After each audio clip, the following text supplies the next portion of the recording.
Understanding the phrase, have a sharp tongue. Hello, everyone. Welcome back to our channel, where we dive into the fascinating world of the English language. Today, we're exploring an intriguing phrase, have a sharp tongue. This expression is widely used in English, and understanding it can add a rich layer to your communication skills.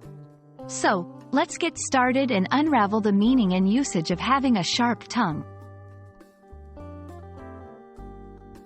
To have a sharp tongue means to speak in a direct, often harsh or cutting way. It's used to describe someone who does not hold back their words, and their criticism can be very blunt or even hurtful. A person with a sharp tongue is very good at using words in a powerful and sometimes negative manner, making their comments impactful and hard to ignore. Understanding this phrase is easier with examples.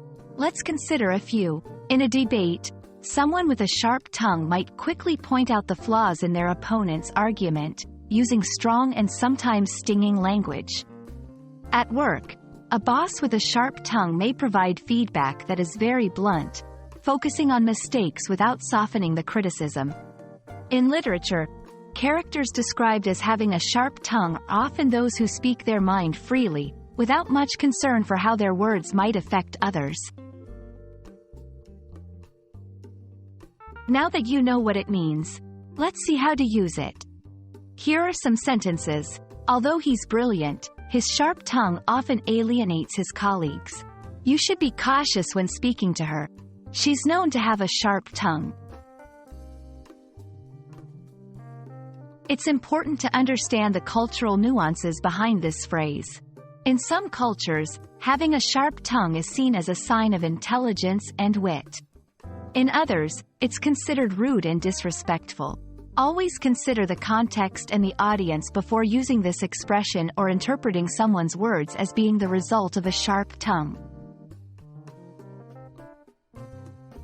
We hope this exploration of the phrase, have a sharp tongue, has been enlightening.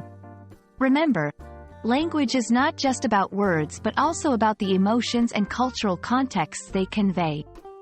Whether you encounter this phrase in reading, hear it in conversation, or decide to use it yourself, now you'll know exactly what it entails. Thank you for watching, and stay tuned for more insights into the fascinating world of English language learning.